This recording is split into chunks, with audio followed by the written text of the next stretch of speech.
ಭ್ರಷ್ಟಾಚಾರ ಹಾಗಾದ್ರೆ ರಾಜ್ಯದಲ್ಲಿ ನಡೆದೇ ಇಲ್ವಾ?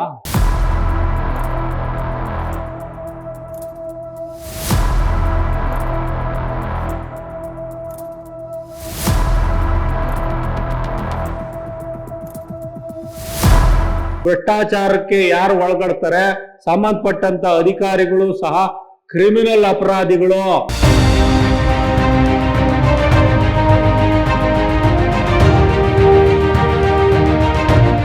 ಅಧಿಕಾರಿಗಳು ಎಷ್ಟು ಭ್ರಷ್ಟಾಚಾರದ ಕೂಪಕ್ಕೆ ಬಿದ್ದಿದ್ದಾರೆ. ಇಲ್ಲಿಯ ಜೀವ ಸಂಕುಲ, ಪರಿಸರ, ಬಯೋಡೈವರ್ಸಿಟಿ ಯಾವೂ ಸಹ ಅವ್ರಿಗೆ ಲೆಕ್ಕಕ್ಕಿಲ್ಲ.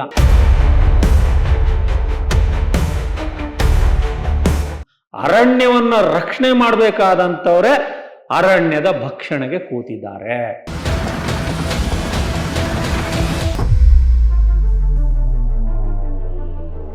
ನಮಸ್ಕಾರ, ದಿ ಫೈಲ್ ಎಕ್ಸ್ಪ್ಲೈನರ್ಗೆ ಸ್ವಾಗತ. ನಾನು ಮಲ್ಲಿಕಾರ್ಜುನ್ ಭಟ್ರಳ್ಳಿ. ಇತ್ತೀಚೆಗೆ ರಾಜ್ಯಾದ್ಯಂತ ಒಂದು ಸಂಚಲನಗೊಳಿಸಿದಂಥ ಒಂದು ಸುದ್ದಿ ಇದೆ. ಆ ಹೇಳಿಕೆ ಇದೆ. ಘನವೆತ್ತ ಉಪಲೋಕಾಯುಕ್ತರಾದಂಥ ವೀರಪ್ಪನವರು ಒಂದು ಹೇಳಿಕೆಯನ್ನು ಕೊಟ್ಟಿದ್ರು. ಕರ್ನಾಟಕ ರಾಜ್ಯದಲ್ಲಿ 63% ಭ್ರಷ್ಟಾಚಾರ ಇದೆ, ದೇಶದಲ್ಲೇ 5ನೇ ಸ್ಥಾನದಲ್ಲಿದೆ ಅಂತ ಆ ಒಂದು ಹೇಳಿಕೆ ಇಡೀ ರಾಜ್ಯಾದ್ಯಂತ ಒಂದು ರೀತಿಯ ಹಗ್ಗ ಜಗ್ಗಾಟಕ್ಕೆ ಕಾರಣವಾಗಿತ್ತು. ಯಾಕೆ ಅಂದರೆ ಅದು ಭ್ರಷ್ಟಾಚಾರದ ವಿಚಾರ ಅಂತ. ಭ್ರಷ್ಟಾಚಾರ ಹಾಗಾದರೆ ರಾಜ್ಯದಲ್ಲಿ ನಡೆದೇ ಇಲ್ವಾ? ಹಾಗಾದರೆ BJP ಕಾಲದಲ್ಲಿ, JDS ಕಾಲದಲ್ಲಿ ಇದ್ದು ಭ್ರಷ್ಟಾಚಾರ ನಡೆದೇ ಇರಲಿಲ್ವಾ? ಇದೇ ಇಂದಿನ ಹಾಲಿ ಮುಖ್ಯಮಂತ್ರಿ ಆಗಿದ್ದಂಥ ಸಿದ್ದರಾಮಯ್ಯನವರು ಮೂಢ ಹಗರಣದ ಪ್ರಮುಖ ಆರೋಪಿತರಾಗಿದ್ದಂತಹ ಈಗಿನ ಮುಖ್ಯಮಂತ್ರಿಗಳು ಅವತ್ತು ಬೊಮ್ಮಾಯಿಯವ್ರ ಕಾಲದಲ್ಲಿ 40% ಭ್ರಷ್ಟಾಚಾರ, ಏನು ಕಾಂಟ್ರಾಕ್ಟರ್ಗಳು ಹೇಳಿದಂಥ ಆ ಒಂದು ಭ್ರಷ್ಟಾಚಾರಕ್ಕೆ ಸಂಬಂಧಪಟ್ಟಾಗೆ PCM ಅಂತ ಹೇಳಿ ಇದೇ ಬೊಮ್ಮಾಯಿಯವರ ವಿರುದ್ಧ ಪೋಸ್ಟರ್ಗಳನ್ನು ಹಂಚಿ ಅವ್ರ ಮೇಲೆ ಪರಸ್ಪರ ಆರೋಪ ಪ್ರತ್ಯಾರೋಪಗಳನ್ನು ಮಾಡಿರಲಿಲ್ವಾ? ಹಾಗಾದರೆ ಭ್ರಷ್ಟಾಚಾರ ಯಾರ ಕಾಲದಲ್ಲಿಲ್ಲ? BJP ಅವ್ರ ಕಾಲದಲ್ಲಿ ಮಾತ್ರ ಇರಲಿಲ್ವಾ? JDSನವ್ರ ಕಾಲದಲ್ಲಿ ಇರಲಿಲ್ವಾ ಭ್ರಷ್ಟಾಚಾರ? ಭ್ರಷ್ಟಾಚಾರ ಅಂತಕ್ಕಂಥದ್ದು ಸಾಮಾಜಿಕ ನ್ಯಾಯದ ಮೊದಲ ಶತ್ರುವಾಗಿ ಇವತ್ತಿನ ಕಾಲಘಟ್ಟಕ್ಕೆ ಅದು ಬಂದು ನಿಂತಿದೆ.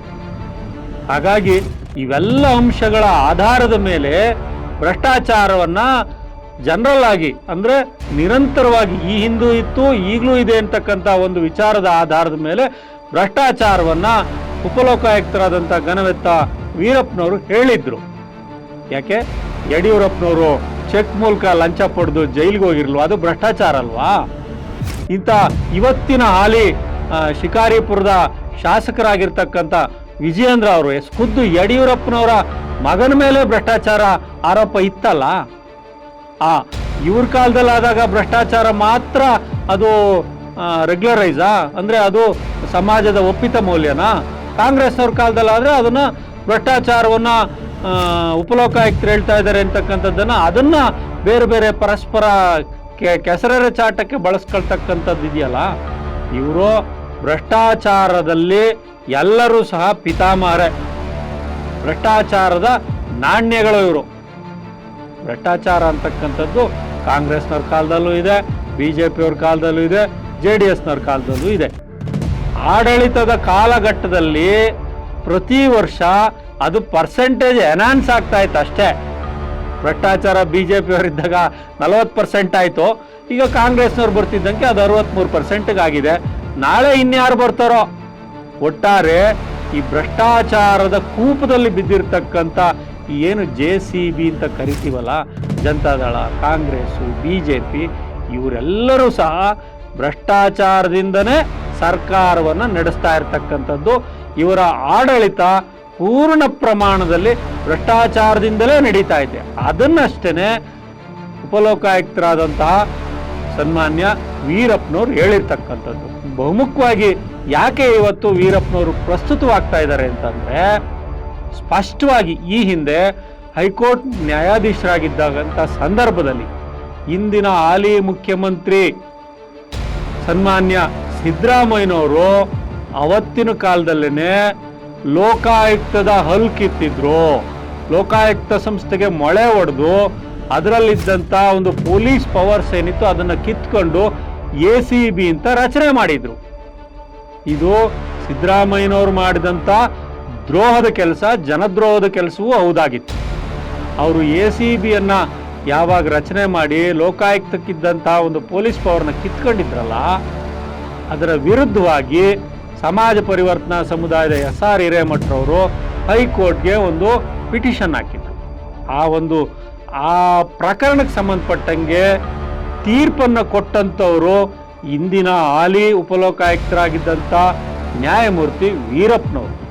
ಅವರು ಬಹಳ ಐತಿಹಾಸಿಕವಾದಂಥ ಒಂದು ತೀರ್ಪನ್ನು ಕೊಟ್ಟರು. ಆ ತೀರ್ಪು ಏನಪ್ಪ ಅಂತಂದರೆ, ಹಿಂದೆ ಲೋಕಾಯುಕ್ತಕ್ಕೆ ಇದ್ದಂಥ ಪೊಲೀಸ್ ಪವರನ್ನು ರೀಇನ್ಸ್ಟೇಟ್ ಮಾಡಿದ್ರು, ಅಂದರೆ ಮರುಸ್ಥಾಪನೆಗೊಳಿಸಿದ್ರು. ಹಾಗಾಗಿನೇ ಇವತ್ತು ಉಪಲೋಕಾಯುಕ್ತರಾದಂಥ ವೀರಪ್ಪನವರು ಬಹಳ ಹೆಚ್ಚು ಪ್ರಸ್ತುತವಾಗ್ತಾ ಇದ್ದಾರೆ. ಅವರು ಭ್ರಷ್ಟಾಚಾರದ ವಿಚಾರದಲ್ಲಿ ಹೆಚ್ಚು ಮಾತಾಡೋದಕ್ಕೆ, ಅಥೆಂಟಿಕೇಟೆಡ್ ಮಾತಾಡೋದಕ್ಕೆ ಅರ್ಹರಾಗಿದ್ದಾರೆ. ಆ ಕಾರಣಕ್ಕಾಗಿ ಇವರು ವೀರಪ್ಪನವ್ರ ಹೆಸರನ್ನು ಬಳಸ್ಕೊಂಡು JDS ಆಗ್ಬೋದು, ಕಾಂಗ್ರೆಸ್ ಆಗ್ಬೋದು, BJP ಆಗ್ಬೋದು, ಭ್ರಷ್ಟಾಚಾರದ ವಿರುದ್ಧ ಮಾತಾಡೋದಕ್ಕೆ ಯಾವ ನೈತಿಕತೆಯೂ ಇಲ್ಲ. ಭ್ರಷ್ಟಾಚಾರದ ಕೂಪದಲ್ಲಿ ಬಿದ್ದಿರ್ತಕ್ಕಂಥವ್ರು ಈ ಮೂರೂ ಪಕ್ಷದವರು. ಹಾಗಾಗಿ ಈಗ ಇಂತಹ ಒಂದು ಸಂದರ್ಭದಲ್ಲಿ ಬಹುಮುಖ್ಯವಾದಂಥ ಒಂದು ದಿಟ್ಟವಾದಂಥ ನಿರ್ಧಾರವನ್ನು ಉಪಲೋಕಾಯುಕ್ತರು ಇವತ್ತು ತಗೊಂಡಿದ್ದಾರೆ. ಏನಪ್ಪ ಅದು ಪ್ರಕರಣ ಅಂತಂದರೆ, ನಾನು ಈಗ ಹಾಲಿ ಕರ್ನಾಟಕದ ಅರಣ್ಯ ಇಲಾಖೆಗೆ ಸಂಬಂಧಪಟ್ಟ ಹಾಗೆ ಹಲವಾರು ಪ್ರಕರಣಗಳು ಲೋಕಾಯುಕ್ತದಲ್ಲಿ ದಾಖಲಾಗಿದೆ. ಆ ಒಂದು ಪ್ರಕರಣದ ತೀವ್ರತೆಯನ್ನು ಅರಿತು ಉಪಲೋಕಾಯುಕ್ತರಾದಂಥ ವೀರಪ್ಪನವರು ಕರ್ನಾಟಕ ಲೋಕಾಯುಕ್ತ ಕಾಯ್ದೆ 7293 ಸ್ವಯಂ ಪ್ರೇರಿತವಾದಂಥ ಒಂದು ದೂರನ್ನು ದಾಖಲಿಸಿಕೊಂಡಿದ್ದಾರೆ. ಸುಮೋಟೋ ಕೇಸನ್ನು ದಾಖಲಿಸಿಕೊಂಡಿದ್ದಾರೆ. ಒಟ್ಟು 13 ಅಂಶಗಳನ್ನು ಮೆನ್ಷನ್ ಮಾಡಿ ಒಂದು ಸುಮೋಟೋ ಪ್ರಕರಣವನ್ನು ದಾಖಲಿಸಿದ್ದಾರೆ. ಆ ಸುಮೋಟೋ ಪ್ರಕರಣ ಬಹಳ ವಿಶಿಷ್ಟವಾಗಿದೆ, ಬಹಳ ಗಂಭೀರವಾಗಿದೆ. ಇಡೀ ರಾಜ್ಯವೇ ಬೆಚ್ಚಿ ಬೀಳಿಸ್ತಕ್ಕಂಥ ಅಂಶಗಳನ್ನು ಆ ಸುಮೋಟೋ ಪ್ರಕರಣದಲ್ಲಿ ಅವರು ಉಲ್ಲೇಖಿಸಿದ್ದಾರೆ. ಭ್ರಷ್ಟಾಚಾರದ ಕೂಪದಲ್ಲಿ ನರಳ್ತಾ ಇರತಕ್ಕಂಥ ಹಲವಾರು ಇಲಾಖೆಗಳಲ್ಲಿ ಅರಣ್ಯ ಇಲಾಖೆಯೂ ಸಹ ಅಗ್ರಗಣ್ಯ ಸ್ಥಾನದಲ್ಲಿದೆ ಅಂತಕ್ಕಂಥದ್ದು ವೀರಪ್ಪನವರು ದಾಖಲಿಸಿಕೊಂಡಿರ್ತಕ್ಕಂಥ ಸುಮೋಟೋ ಪ್ರಕರಣದಲ್ಲಿ ನಮಗೆ ಗೋಚರವಾಗ್ತಾ ಇದೆ. ಎಲ್ಲ ಅಂಶಗಳ ಆಧಾರದ ಮೇಲೆ ಬಹಳ ಸ್ಪಷ್ಟವಾಗಿ ಗಂಭೀರವಾದಂಥ ವಿಚಾರಗಳಡಿನಲ್ಲಿ ಸುಪ್ರೀಂ ಕೋರ್ಟ್ನಲ್ಲಿ ಪ್ರಕರಣಕ್ಕೆ ಬಂದಂಥ ಗೋದವರ್ಮನ್ ಪ್ರಕರಣವನ್ನು ಉಲ್ಲೇಖಿಸಿದ್ದಾರೆ ಇಲ್ಲಿ.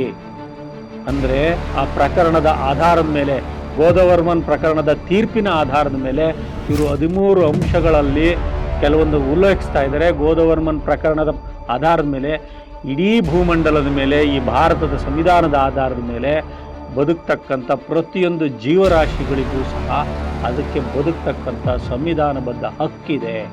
ಅವುಗಳನ್ನು ನಾಶ ಮಾಡ್ತಕ್ಕಂಥದ್ದು, ಅವುಗಳನ್ನು ಡಿಸ್ಟರ್ಬ್ ಮಾಡ್ತಕ್ಕಂಥದ್ದು ಸಂವಿಧಾನ ವಿರೋಧ, ಕಾನೂನು ವಿರುದ್ಧ.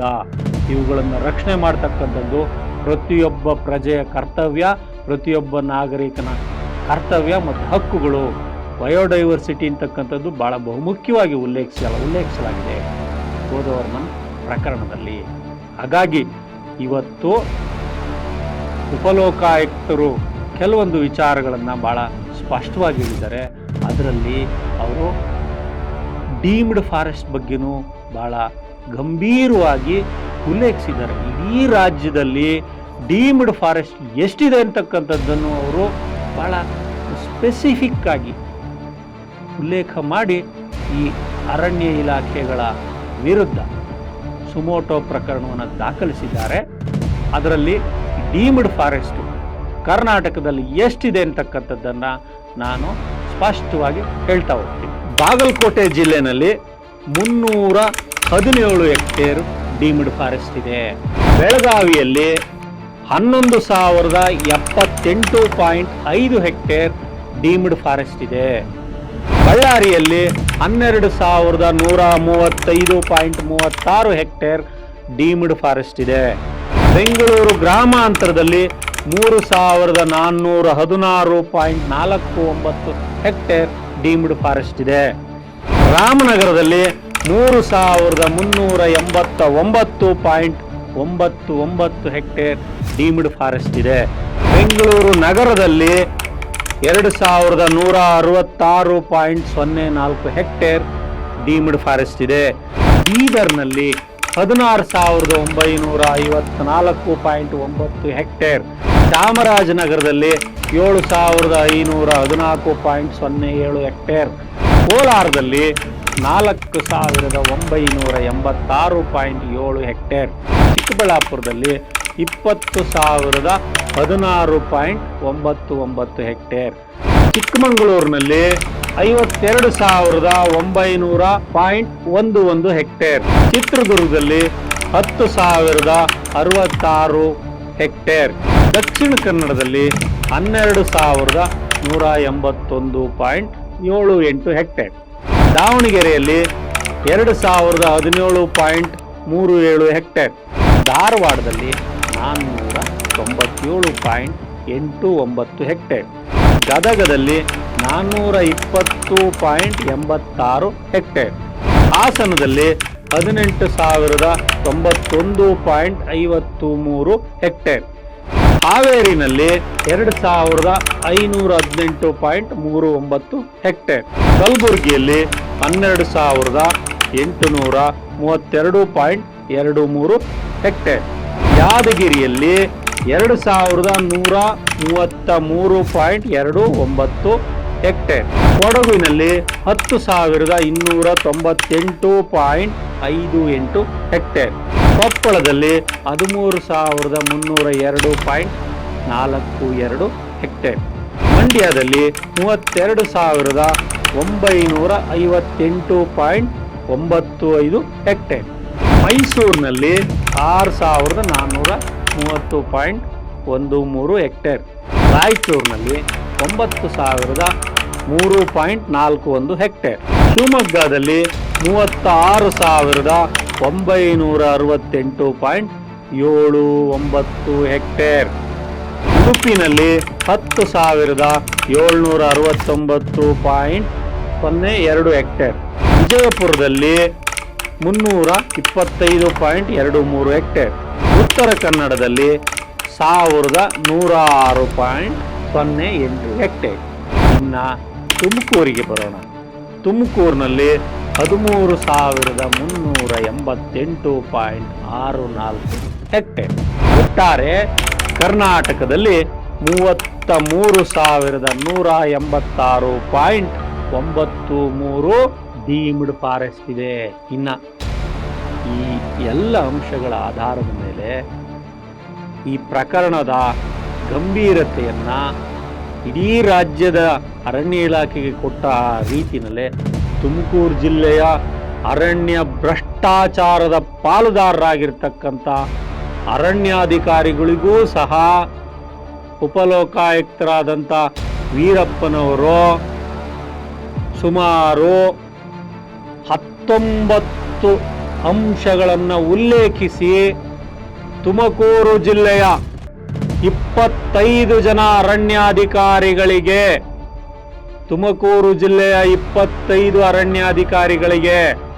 ಅದರಲ್ಲಿ 3 ಜನ ACFಗಳಿಗೆ, ಒಂದು ತುಮಕೂರು, ಇನ್ನೊಂದು ತಿಪಟೂರು, ಇನ್ನೊಂದು ಮಧುಗಿರಿ, ಈ 3 ವಲಯದ ACFಗಳಿಗೆ, ಇನ್ನು ಉಳಿದಂತೆ 22 ಜನ RFOಗಳಿಗೆ, ರೀಜನಲ್ ಫಾರೆಸ್ಟ್ ಆಫೀಸರ್ಸ್, ಅಂದರೆ ರೆಗ್ಯುಲರ್ ಆಗ್ಬೋದು, ಸೋಷಿಯಲ್ ಆಗ್ಬೋದು, 2 RFಗಳಿಗೆ, ಒಟ್ಟು 25 ಜನ ಅರಣ್ಯಾಧಿಕಾರಿಗಳಿಗೆ ತುಮಕೂರು ಜಿಲ್ಲೆನಲ್ಲಿ ಪ್ರಭಾವಿಯಾದಂಥ 2 ರಾಜಕಾರಣಿಗಳಿದ್ದಾರೆ ಹಾಲಿ ಸರ್ಕಾರದಲ್ಲಿ.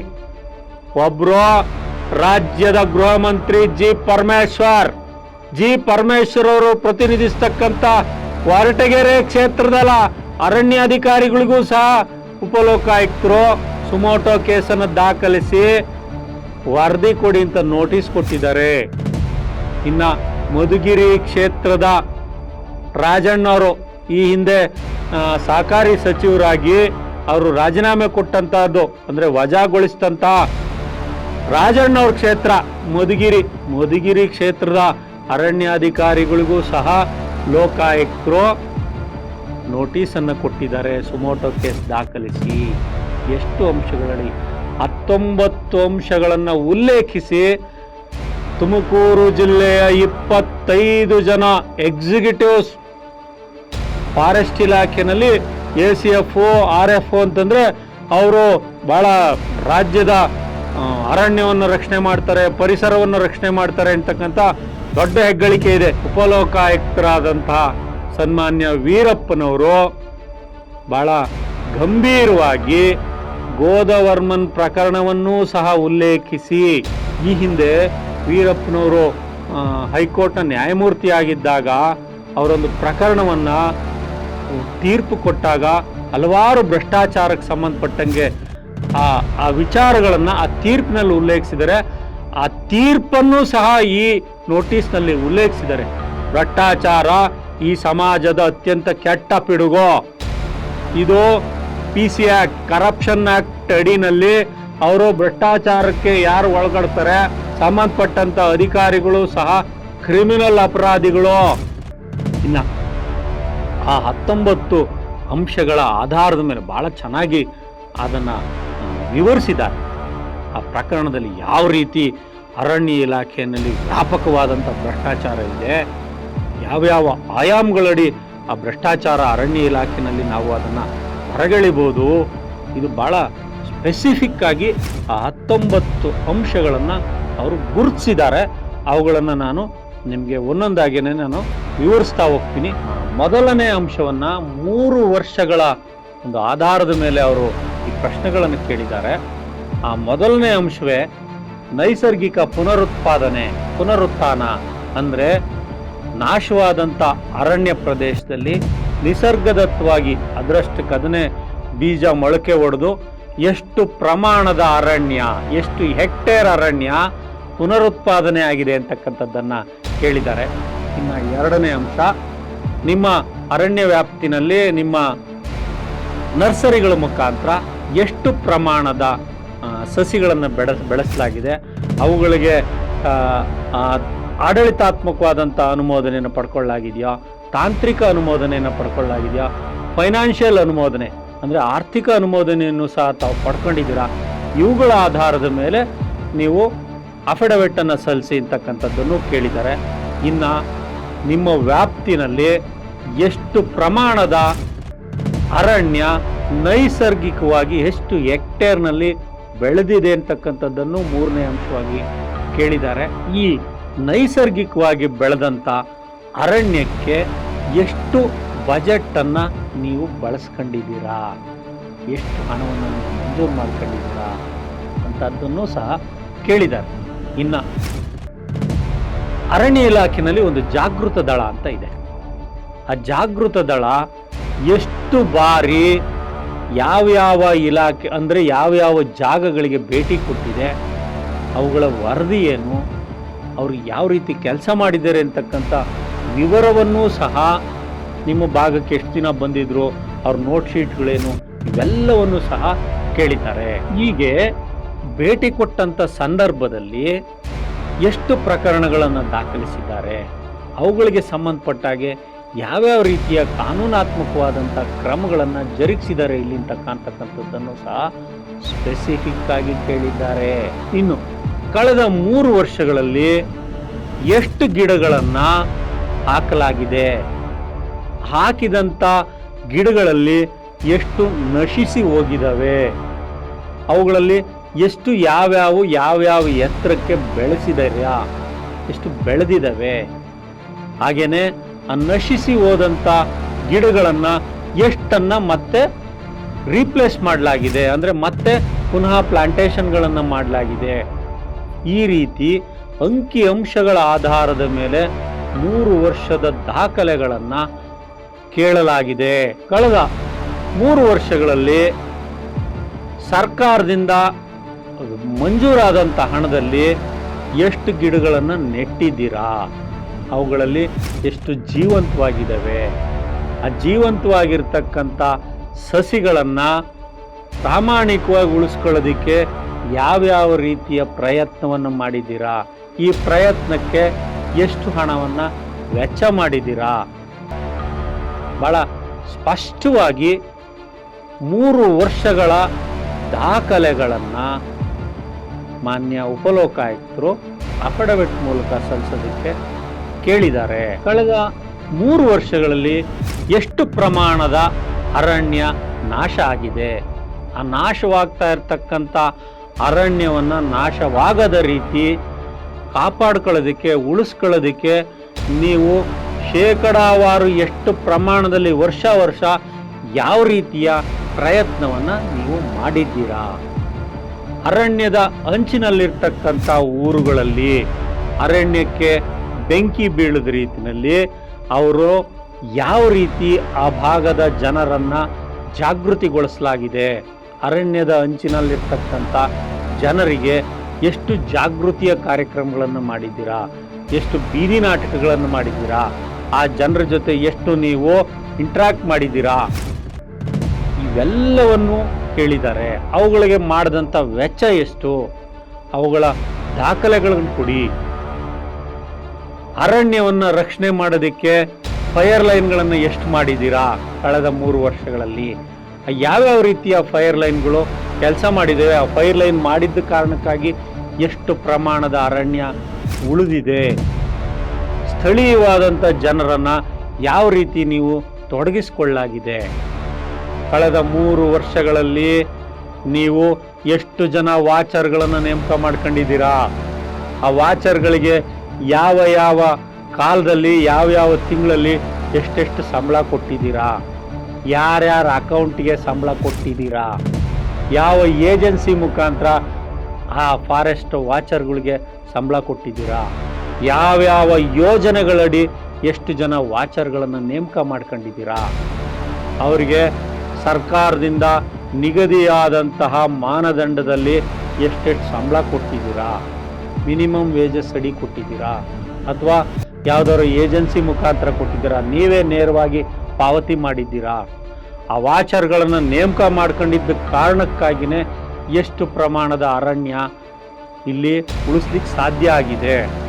ಯಾವ್ಯಾವ ವರ್ಷ ಯಾವ್ಯಾವ ಅರಣ್ಯಕ್ಕೆ ಎಲ್ಲೆಲ್ಲಿ ಬೆಂಕಿ ಬಿದ್ದಿತ್ತೋ, ಯಾವ್ಯಾವ ಭಾಗದಲ್ಲಿ ಎಷ್ಟೆಷ್ಟು ಸ್ಕ್ವೇರ್ ಮೀಟರ್ ಲೆಕ್ಕದಲ್ಲಿ ನೀವು ಆ ಬೆಂಕಿಯನ್ನು ನಂದಿಸಿದ್ದೀರಿ? ಹೀಗೆ ತಮ್ಮ ತಾಲ್ಲೂಕಿನ ಅರಣ್ಯ ಪ್ರದೇಶದಲ್ಲಿ ಎಲ್ಲೆಲ್ಲಿ ಕಲ್ಲು ಗಣಿಗಾರಿಕೆ ನಡೀತಾ ಇದೆ, ಎಲ್ಲೆಲ್ಲಿ ಕಬ್ಬಿಣದ ಗಣಿಗಾರಿಕೆ ನಡೀತಾ ಇದೆ, ಎಲ್ಲೆಲ್ಲಿ ಕ್ವಾಡ್ಸ್ ನಡೀತಾ ಇದೆ, ಹೀಗೆ ತುಮಕೂರು ಜಿಲ್ಲೆನಲ್ಲಂತೂ ಭಾಳ ರೆಕ್ಲೆಸ್ ಮೈನಿಂಗ್, ಅಕ್ರಮ ಗಣಿಗಾರಿಕೆಗೆ ಸಂಬಂಧಪಟ್ಟಂಗೆ ಇಡೀ ರಾಜ್ಯದಲ್ಲಿ ತುಮಕೂರು ಜಿಲ್ಲೆಯೂ ಸಹ ಒಂದು ರೀತಿಯಲ್ಲಿ ಅರಣ್ಯದಲ್ಲೇ ಹೆಚ್ಚು ಗಣಿಗಾರಿಕೆ ನಡೆದಿತ್ತು ತುಮಕೂರು ಜಿಲ್ಲೆಯಲ್ಲಿ. ಯಾಕೆ ಇದನ್ನು ಕೇಳಿದ್ದಾರೆ ಅಂದರೆ, ಇವತ್ತು ಅರಣ್ಯ ಇಲಾಖೆಯ ಅಧಿಕಾರಿಗಳ ಶಾಮೀಲಿಲ್ಲದಲೇ ಅರಣ್ಯದಲ್ಲಿ ಗಣಿಗಾರಿಕೆ ನಡೆಯೋಕ್ಕೆ ಸಾಧ್ಯನೇ ಇಲ್ಲ. ಎಲ್ಲಾದರೂ ಅಕ್ರಮ ಗಣಿಗಾರಿಕೆ ನಡೆದಿದ್ರೆ ತುಮಕೂರು ಜಿಲ್ಲೆಯಲ್ಲಿ ಅದರ ನೇರ ಹೊಣೆಗಾರಿಕೆ ಅರಣ್ಯ ಇಲಾಖೆಯವರ ಅಧಿಕಾರಿಗಳ ಪಾತ್ರವೇ ಬಹುಮುಖ್ಯವಾಗುತ್ತೆ. ಯಾಕೆಂದರೆ ಬಹುತೇಕವಾಗಿ ಗುಬ್ಬಿ, ತಿಪಟೂರು, ಚಿಕ್ಕನಾಯಕನಹಳ್ಳಿ ಈ 3 ತಾಲ್ಲೂಕುಗಳಲ್ಲಿ ಅಕ್ರಮ ಗಣಿಗಾರಿಕೆ ನಡೆದಿರ್ತಕ್ಕಂಥದ್ದು ಅರಣ್ಯ ಇಲಾಖೆನಲ್ಲೇ. ಒಂದು ರೀತಿಯಲ್ಲಿ ಅರಣ್ಯ ಅಧಿಕಾರಿಗಳೂ ಸಹ ಕಿಂಗ್ ಪಿನ್ಗಳು. ಆ ಕಾರಣವನ್ನು ಇಟ್ಕೊಂಡು ಇತ್ತೀಚೆಗೆ ಮತ್ತೆ ಕಲ್ಲು ಗಣಿಗಾರಿಕೆ ಎಲ್ಲಿಂದ್ರಲ್ಲಿ ಕ್ರಷರ್ಗಳು ನಡೀತಾ ಇದೆ. ಆ ಬಫರ್ ಝೋನ್ಗಳು ನಡೀನಲ್ಲೂ ಅಕ್ಕಪಕ್ಕನೂ ಸಹ ಕ್ರಷರ್ಗಳು ನಡೆಯೋದಕ್ಕೆ ಸಾಧ್ಯವಾಗಿದೆ. ಇತ್ತೀಚೆಗಷ್ಟೇ ನಾವೊಂದು ಸಾರಂಗಪಾಣಿ ಇವುಗಳನ್ನೆಲ್ಲ ಗಣಿಗಾರಿಕೆ ಮಾಡ್ಬೋದು ಅಂತ ಹೇಳಿ ಅರಣ್ಯ ಇಲಾಖೆಯವರೇ NOC ಕೊಟ್ಟಿದ್ರು. ಅದು ಯಾವುದು ಡೀಮ್ಡ್ ಫಾರೆಸ್ಟು, ಬುಕ್ಕಾಪಟ್ಟಣ ಜಿಂಕಾರಣ್ಯ ವಲಯಕ್ಕೆ ಹೊಂದಿಕೊಂಡಂಥ ಫಾರೆಸ್ಟ್ನಲ್ಲೂ ಸಹ ಅರಣ್ಯ ಇಲಾಖೆನಲ್ಲಿ ಗಣಿಗಾರಿಕೆ ಮಾಡೋದಕ್ಕೆ ಇವರು ಆಲ್ರೆಡಿ ಒಪ್ಪಿಗೆ ಕೊಟ್ಟು ಕಳಿಸಿದ್ರು. ತದನಂತರ ಕೇಂದ್ರ ಸರ್ಕಾರದ MOF ಇಲಾಖೆನಲ್ಲಿ ಅವರು ಕೆಲವೊಂದು ಆಕ್ಷೇಪಗಳನ್ನು ಅವರು ಪರಿಗಣಿಸಿ ಆಮೇಲೆ ಅದನ್ನು NOC ಕೊಟ್ಟಿಲ್ಲ. ಅದು ಒಂದು ಭಾಗ. ಆದರೆ ಅರಣ್ಯ ಇಲಾಖೆಯ ಅಧಿಕಾರಿಗಳು ಎಷ್ಟು ಭ್ರಷ್ಟಾಚಾರದ ಕೂಪಕ್ಕೆ ಬಿದ್ದಿದ್ದಾರೆ, ಅವರು ಎಷ್ಟು ಕೆಳಮಟ್ಟಕ್ಕೆ ಇಳಿದಿದ್ದಾರೆ, ಇಲ್ಲಿಯ ಜೀವ ಸಂಕುಲ, ಪರಿಸರ, ಬಯೋಡೈವರ್ಸಿಟಿ ಯಾವೂ ಸಹ ಅವ್ರಿಗೆ ಲೆಕ್ಕಕ್ಕಿಲ್ಲ. ಅರಣ್ಯವನ್ನು ರಕ್ಷಣೆ ಮಾಡಬೇಕಾದಂಥವರೇ ಅರಣ್ಯದ ಭಕ್ಷಣೆಗೆ ಕೂತಿದ್ದಾರೆ. ಇವೆಲ್ಲವುಗಳನ್ನು ಗಮನಿಸಿ ಇವತ್ತು ಏನು ಸನ್ಮಾನ್ಯ ಉಪಲೋಕಾಯುಕ್ತರು ಕೊಟ್ಟಿರ್ತಕ್ಕಂಥ ಈ ಅಫಿಡವಿಟ್ನ ಆಧಾರದ ಮೇಲೆ ನೀವು ಇದಕ್ಕೆ ಉತ್ತರ ಕೊಡಿ ಅಂತ ಕೇಳಿದಾರಲ್ಲ, ಈ ಸುಮೋಟೋ ಕೇಸು ಇದು ರಾಜ್ಯದ ಭ್ರಷ್ಟ ಅರಣ್ಯಾಧಿಕಾರಿಗಳಿಗೆ, ಅರಣ್ಯ ಇಲಾಖೆಗೆ ಒಂದು ಎಚ್ಚರಿಕೆಯ ಗಂಟೆ. ಅರಣ್ಯ ಇಲಾಖೆಯಲ್ಲಿ ತಾಲ್ಲೂಕುವಾರು ಎಷ್ಟು ನರ್ಸರಿಗಳಿದ್ದಾವೆ, ಆ ನರ್ಸರಿಗಳಲ್ಲಿ ಪ್ರತಿ ವರ್ಷ ಎಷ್ಟು ಗಿಡಗಳನ್ನು ಬೆಳೆಸಿದ್ರಿ, ಅಂದರೆ ಎಷ್ಟು ಗಿಡಗಳನ್ನು ತಯಾರು ಮಾಡಿದ್ರಿ, ಆ ತಯಾರಾದಂಥ ಗಿಡಗಳನ್ನು ಎಷ್ಟು ನೀವು ಅರಣ್ಯಕ್ಕೆ ಹಾಕಿದ್ದೀರಾ, ಎಷ್ಟು ರೈತರಿಗೆ ಕೊಟ್ಟಿದ್ದೀರಾ, ಇಂಥ ದಾಖಲೆಗಳನ್ನೆಲ್ಲವನ್ನು ಅಂಕಿಅಂಶಗಳನ್ನು ಕೇಳಿದ್ದಾರೆ.